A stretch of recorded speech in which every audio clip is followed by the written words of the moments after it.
Good morning, good morning, good morning. Alam niyo matagal ko na iniisip 'tong content na 'to, pero kailangan nating i-push. Pero ang panahon, ang sitwasyon, meron kasi akong iniisip at malalaman niyo 'yan in the future. Baka mamaya ikwento ko na rin. Basta push natin 'to. Let's go. Bangon!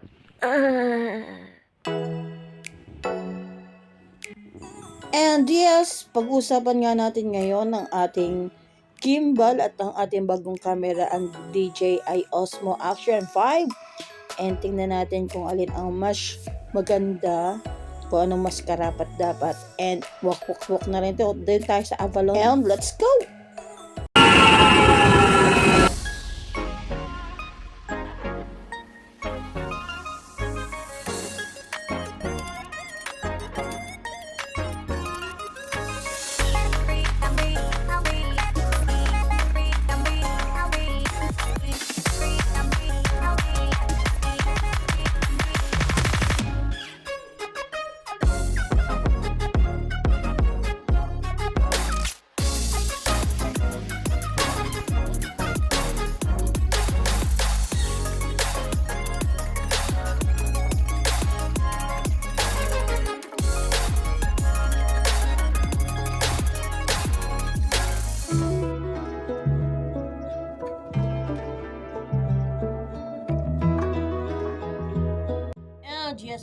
Yes. Andito ako sa Avalon Park para mag-walking at saka magawa ng content. 2-in-1.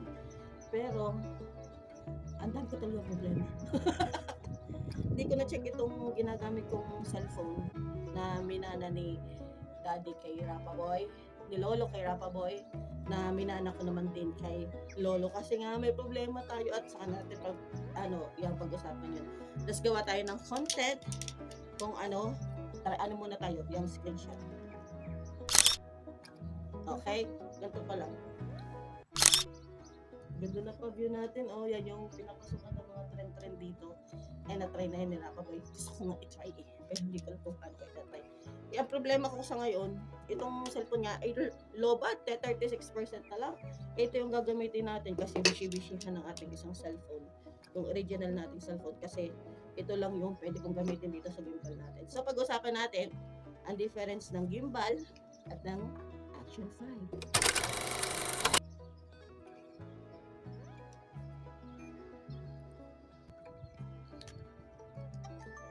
Yes, we're ready!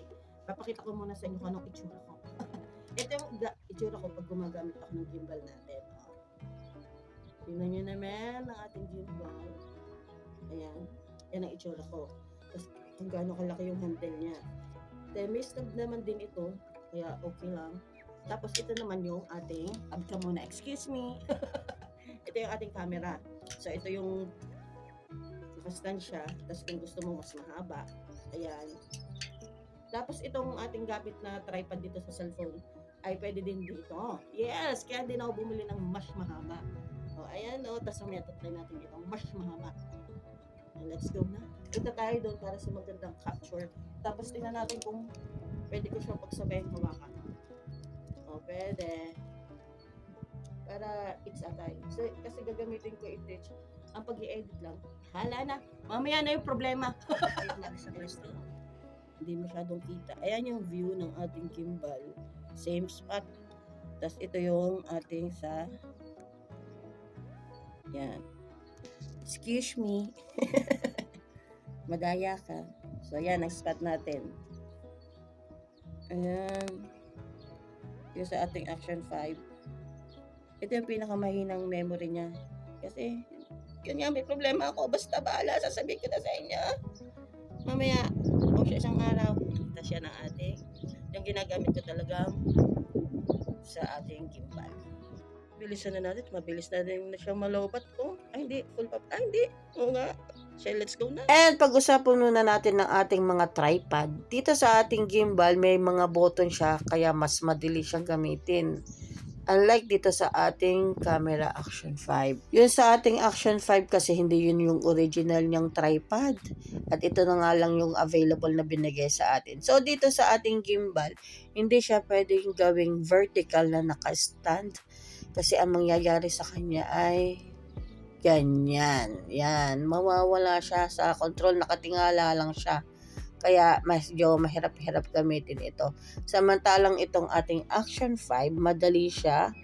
Pwede mo siyang i-twist lang ng ganyan o kaya tanggalin mo siya dyan sa tripod para mas steady siya na naka-vertical. O, ayan, madali lang kasing tanggalin yung kanyang tripod sa camera. Demagnet lang yan. Tapos, matibay din naman yung pagkakadikit. Kaya, okay, let's go! Pakahirap ng ginagawa kong ito. So, itong camera natin, ito turn lang natin dito. Ito-turn lang natin dito. Nakita niyo ba? Iikutin lang natin. Samantala ito, isi-switch na natin ang ating... Hindi ko na maintindihan ang ginagawa ko. Let's rolling sa ating gimbal. Yan, okay na. So, ito yung itsura niya habang naglalakad. Tingnan niyo yung stabilization. Kung okay. At ito yung ating... Mamaya magkakaproblema ako. Kung alin dito yung aking gimbal at saka yung ating action. Dahil pareho nagro-rolling. Hindi, malalaman natin yan in the future. Basta gawin na lang natin tong content natin. Ayan. Same view. Baliktadan naman natin yung ating camera. Let's go. Ikot ulit tayo. Ayan. Ikot. And let's go. And mapapansin nyo na medyo nag-cut ako dito sa ating Action 5 kasi inintay ko pa yung ating gimbal makaikot kasi mabagal nga siyang umikot kasi nga yung sa stabilization niya. And dito tayo sa mas makulay. And ang playground. Pero dito sa aking monitor parang mas maganda ang kulay sa ating gimbal using my Oppo. Pero hindi ko alam kung nakaka-affect yung unit ng ating cellphone sa app na ginagamit ko dito sa aking gimbal. Kasi may kailangan mag-download ng app dito sa cellphone natin para magamit natin ng ating gimbal. Tingnan natin. According sa aking monitor. Ano sa tingin niya? Same na ilaw. Yan. Parang pareho lang. Pero hindi pa ito kasi yung maximum na wide ng aking cellphone, ng aking Action 5.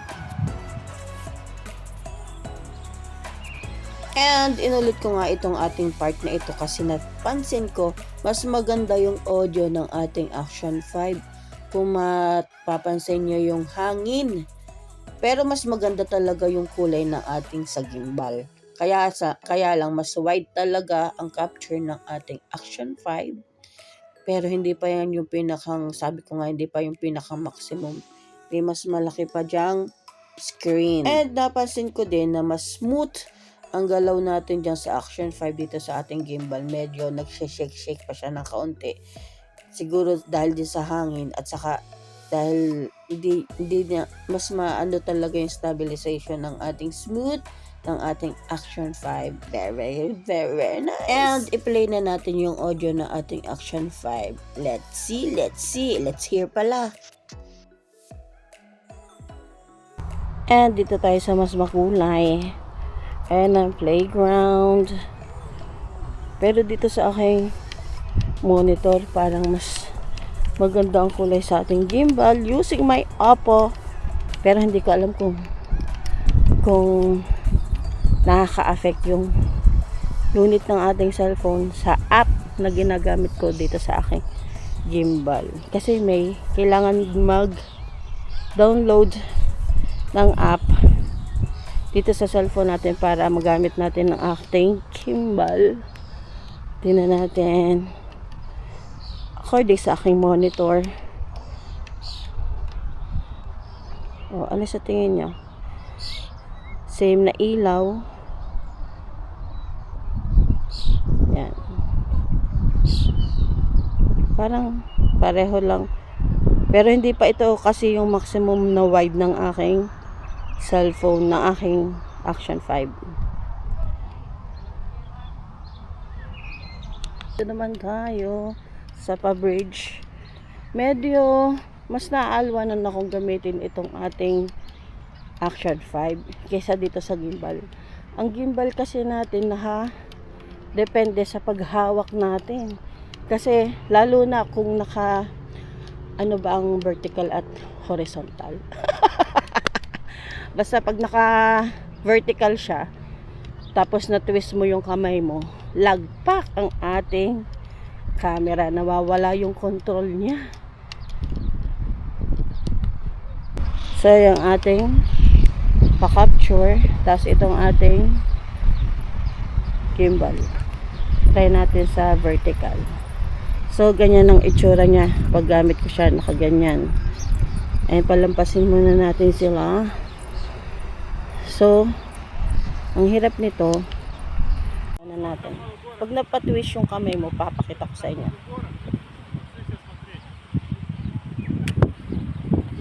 O yan o, nawawalan siya ng control hanggang sa babagsak na siya. Ang tagal mo naman bumagsak, huwag mo pahiyain. Yan. Hindi na nakokontrol yung spot niya. Dapat ganyan lang siya. Ayan o, wala na yung control. Hanggang sa ikot na tayo. Tapos hindi rin siya pwedeng itingala masyado. Basta nawawala siya sa control, yun na lang. Halip na i-focus natin siya dito, susunod mo talaga yung kamay mo. Okay, shoot.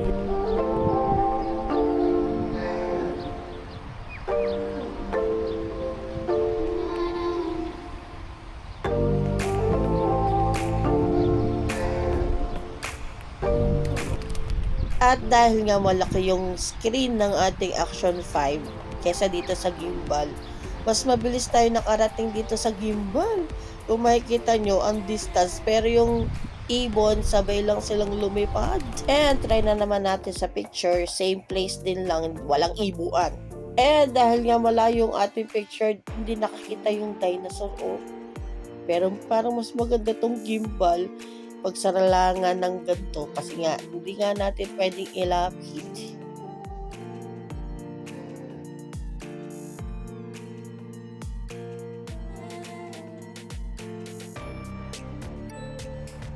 And ang kagandahan lang dito sa ating gimbal ay isusum mo talaga siya while playing. Ayan, parang sira na itong gimbal ko. Ayan o, bumabalik-balik siya. Wait, o pag ganyan na lang kasi nahihirapan ako. Zoom natin. Yan, isusum natin na up to 10. Parang katulad ng cellphone natin sa Oppo. Tapos try natin yung ating action cam. And first time ko ito try mag-zoom. Ang zoom lang nito 1. Tapos hindi siya mag-zoom habang nagpe-play. Nagre-record. Tap.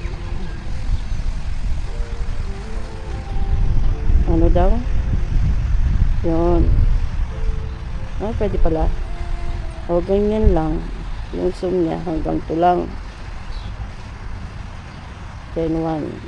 Yun lang. Okay na yun. And, maghahanap ako ng desk. May gagawin tayo mamaya. Let's go. Kukunan ko muna yung bata. Ganda. Ang ganda. Okay to. Ay, walang laman. Hindi sumakay. And ang gamit ko ngayon ng ating gimbal. Tig-isa muna kasi ang hirap hawakan. Tapos papalit natin na mamaya dito ang ating Action Pro. And let's do this. Agad-agad. Kailangan natin makatibid ng memory. And gamit ko na ang ating action cam.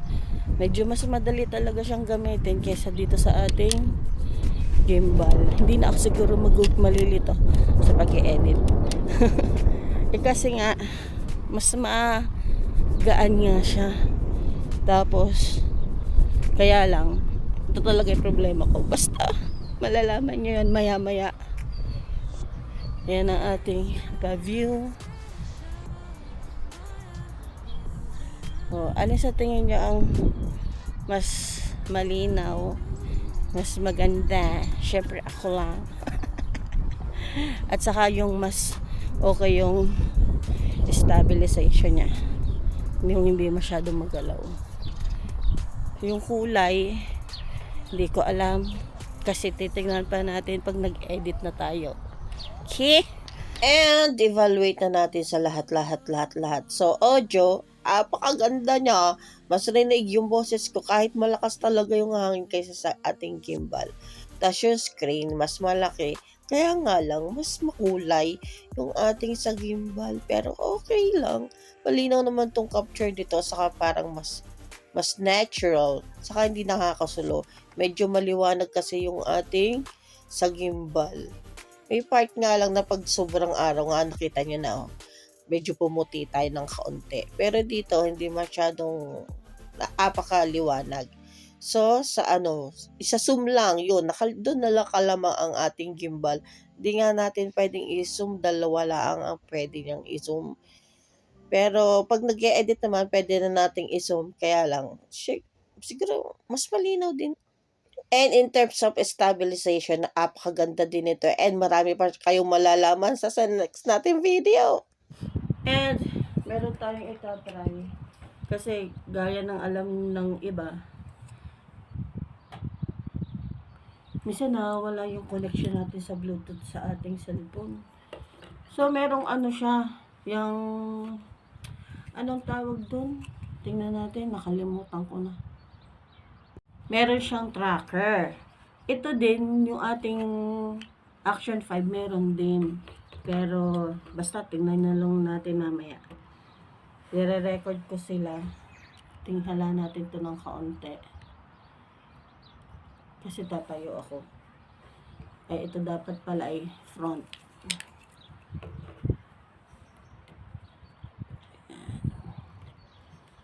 Okay na, set na. Tapos, ito naman, saan ko naman kukunin yung tracker? Paano nga? Dito. Subject tracker. Okay, ready na tayo. Tapos gagamitin kong cellphone para i-video yung ating dalawang camera. Ayoko talaga ng mga password sa cellphone. Pero, kinakailangan daw. At saka simula nung open ako dito ng yung mga importanteng detail, nag-demand talaga siya ng password. So, gamitin na natin ang object tracker. Ayan. Tapos, roll natin ang ating video dito. Ayan siya. Tapos, on natin tong ating camera. Ang dami talaga, boreche. So, rolling na tayo. Hindi pala nyo kita.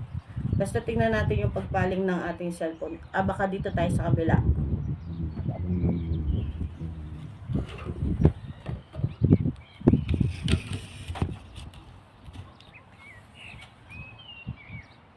Tingnan nyo, sumusunod na yung cellphone ko sa akin. Aba tayo. Nababa din siya. Ito, kumusta ka? So, ito na nga ako. Tapos, pupunta tayo dito. Hindi rin pala siya kita. Yan ang umiibo yung ating cellphone. Yung gimbal natin, nakaka-twist talaga siya ng parang 90. Hanggang dito, natatrack niya ako. Pero lock na siya dyan. Almost magwa 180 na siya. Kasi may lock yung ating gimbal. Tapos yung ating action cam, gusto ka na dyan. Ayan o, ibu ako. Oh, di ba? So nice. Yung gimbal natin. Tapos, uupo ako. Yun, hinanap niya ako. Tapos itong ating sa action cam, bali ang tracker lang niya kung ano yung nasa camera natin. Nasa yan. Kasi may guide lang siya. Hindi nyo kasi kita. Wait. Hindi rin pa rin kita. Mamaya, videohan na. Yan. Yung tracker niya, ito lang kulay green na ito. Hindi nyo pa rin kita. Mamaya, i-screenshot ko na lang sa cellphone. So, kung ano yung naandyan lang siya, doon lang siya niya hahabulin. Mamaya makikita natin pag in-edit na. Oh, yun lang. Pero yung gimbal natin, very good ka dyan!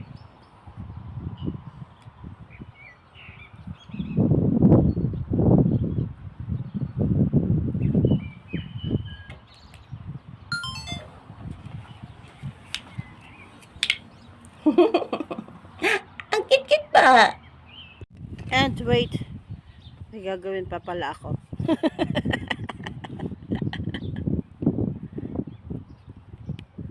Ito, yung hindi nagagawa ng ating gimbal. Hindi yan ang aking kailangan. Ang kailangan natin ay video. Ano ba yan? Hindi ko pala siya na-off. Ito ang hindi kayang gawin ng ating gimbal sa ating cellphone. So, let's go. Ito, sa sobrang galing ng stabilization niya. Ito, kahit ikutin natin, nasa gitna pa rin siya. O, tingnan natin kung tunay. Nagawa ko na ito nun eh. And insert ko na lang kung anong kinalabasan, tas ulitin natin. Kasi nakaharang yung kamay ko. Okay.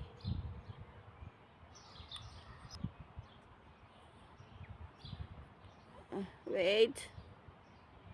Ulitin natin. Ayan, oh. Kahit ikutin natin yung ating camera. Hindi siya naalis sa pesta. Very good, very nice. May gagawin pa akong isa. And hanap tayo magandang spot para parang wala. Yes, ilagay ko kayo sa mahabang tripod. Hindi natin nagagamit sa ating gimbal. Let's go! Yee-hee! O, diba? Ang taas. Yee-hee!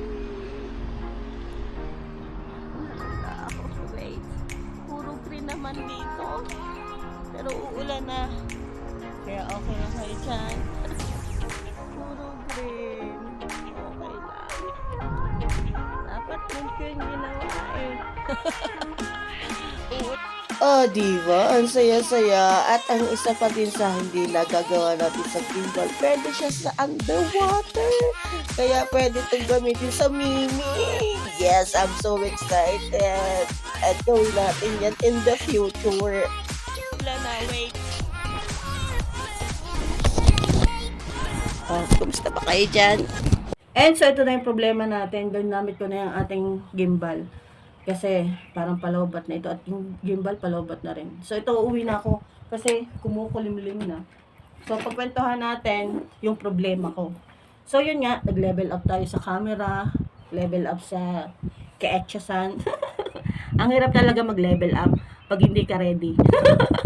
So yun nga, problema ko, yung pag-i-edit. Dati yung ginagamit kong cellphone sa pag-i-edit, itong galing din kay Rappa Boy. Cellphone niya to nung nasa Pilipinas pa. Nasaan na yun? Itong maliit. Ito yung pang-edit ko. So, yung nag-level up tayo ng mga video natin kasi mas matataas na yung memory niya. Hindi na siya basahin. At saka, 15 MB lang ang laman nito. Tapos pag, hindi kasi ako masyadong nagtitiwala sa memory card. At sana, yung binili nating memory card dito, okay siya, naka-on pa pala. Pero dito ko to binili sa New Zealand, 256 MB. Gig. Ay, sana okay. So, ito, yung gimbal ko, hindi ko yun i-give up. Siguro mga ilang years pa. Ito, pwedeng i-give up ko na tong cellphone nito. Sino kaya mapalad na mapupuntahan ng cellphone na ito para siyang bagay sa bata? Kasi maliit lang siya. Tapos, ewan ko kung baka hindi patanggapin kasi uso sa mga bata yung games. 15 MB. 15 gig. 15 gig lang. Tapos, apakaswerte pa ng pagkapupuntahan nito. Oh. Ito naman yung case. Oh. Meron naman pampalit ito, may bibigay din akong case. Pero, ay, ang gandang-ganda na yan. Oh. Pero mamimiss ko siya. Baka arborin ko na lang pala. Oo, arborin ko na lang. Hindi naman niya ito gugustuhin. Ito gugustuhin ko. May pamamship lang tita pa yan dyan. Pero baka ito na yung let go. Pero ito yung cellphone kong minana kay Lolo at minana kay Rapa. Grounded na to. Pero napapag-ari pa naman, pang-edit lang at minsan back-up tulad nung kanina, binack-up natin kanina. So, ang problema ko, nagtry ako sa laptop. Sa laptop naman, meron siyang hinahanap na app. Magtatanong ako, yun ang solusyon ko, magtatanong ako sa, may kilala kong nag-edit din ng mga video sa app, tas alam ko may quality din yung kanyang ginagamit na camera. Tanong ko kung ano dapat, kasi may dapat i-upload tapos parang may bayad. Basta tatanong ko muna sa kanya. Tapos ito, nagtry ako sa yun yung sa ating camera. Ang pinakamataas kasi doon at talaga yung ginagamit talaga ng mga vlogger. Yung 4K na video. Kaso, hindi kaya ng cellphone ko pang-edit ang 4K.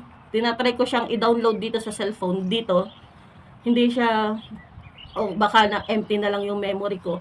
Kasi, yun nga, yung hindi siya mag-download ng ayos. Meron sinasabi siya na sabi natin hindi compatible. So, anong solusyon? Wala. Magtiis. Mag-aral pa ulit. Tapos in-adjust ko na nga siya sa pinakang low niya, which is yung 1080 na resolution ng camera. Meron siyang yung sa camera natin sa video may 1080, may 2.7 at saka 4 gig na resolution. So, hindi natin afford yung baka sa picture lang, pero pag sa video, hindi natin kaya. So, yun nga, sabi ko nga, kung magagawa ng paraan, sige. Kasi, meron sasabihin ng iba na, hindi mo naman kailangan dapat problemahin, pinoproblema mo. Pero syempre, masaya din kasi yung nasosolusyonan mo yung problema. Kung yung maliit na bagay, hindi mo masolusyonan, yung pang mas malaki. Syempre, yung mas malaki, mas mahalaga yun. So, yun nga, hugot pa more. At uwi na tayo, baka abutin pa tayong ulan. Sabi daw, ulan daw ngayong araw na to. Kaya nagdududa din ako kung aalis ako ng bahay o hindi. Ayan yung capture natin yung maganda. Hindi ko alam kung aalis ako ng bahay o hindi. And so yun nga, pagkwentuhan na lang ulit natin mamaya sa bahay kung ano yung mga dapat nating pagkwentuhan. And laayuan natin. Gawin na lang natin yun sa mga susunod. And ng end. Lampas na tayo. Hindi na nawala talaga sa akin yun. Tapos i-check nyo yung sounds niya kahit ganito kalayo. Okay pa rin yung ating mic sa ating, kasi may built-in mic itong ating action cam. Kaya naman ang advantage. Kaya nga lang, hirap ako sa pag-i-edit. So in-adjust ko na lang ang ating video at sana nga ay okay aring ating pinagagawa. And it's time na to uwi. And ulitin na lang natin yung pavyong mahaba sa ating mga pa-stroll pa.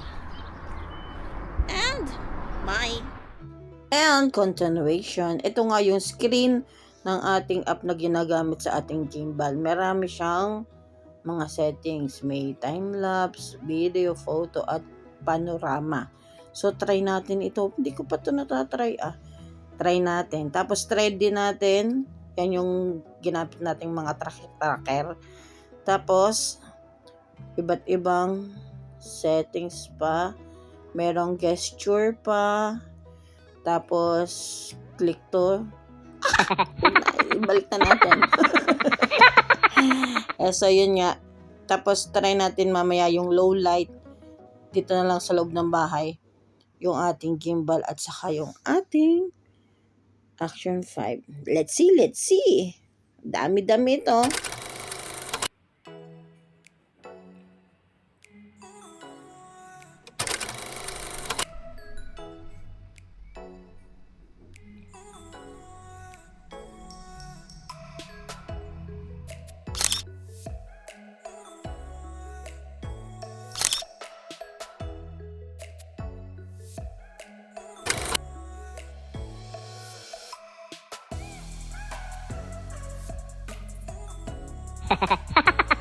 And medyo maulan.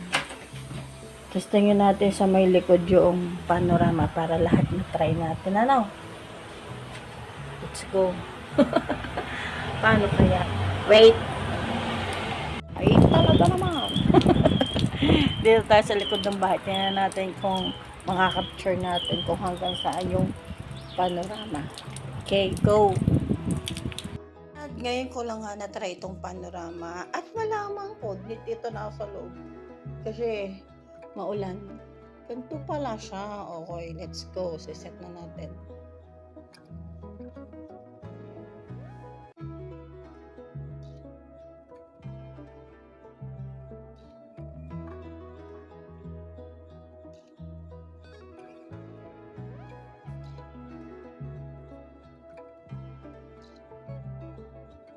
Ay, akala ko kasi akong gagalaw, siya na pala. Maganda.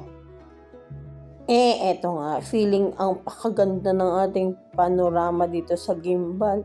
Pero hinahanap ko yung picture niya, wala akong makita. So, ayun nga, 5 shots siya para mabuo yung panorama. Pero hinahanap ko yung picture, wala akong mapaghanapan. Pero kita ko naman na nagpipicture.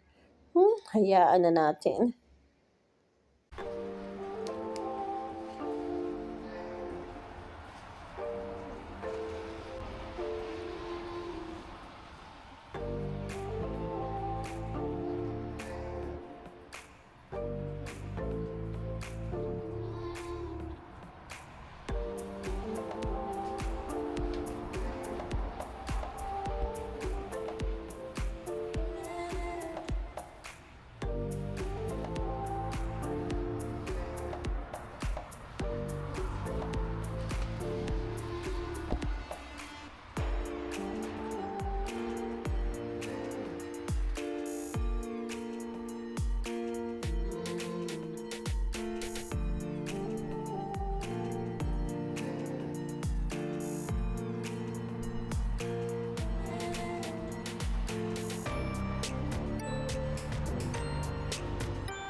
ang cellphone ko naman ay sigsik-liglig. And that's all for today's video.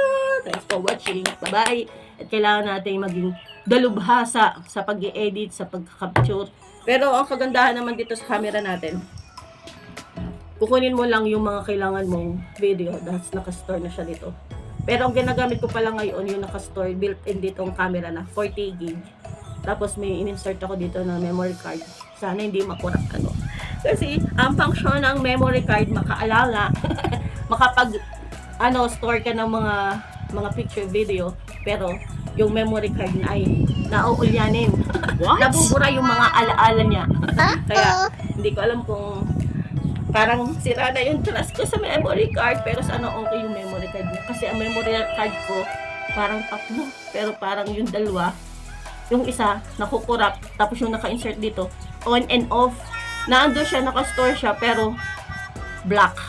Kailangang i-refresh ang cellphone para basahin. Pero siguro sa setup na rin yun ng cellphone ko, kasi nga siksik lang, hindi na siya mabasa. Ang dami kong problema! Basta enjoy na lang natin ang ating pagko-content at saka yung bakasyon natin. Ready na tayo, huwag tayong ma-stress. Ang stress, iwanan na lang natin kung saan. Ewan ko, baka maloka na ako, and bye-bye!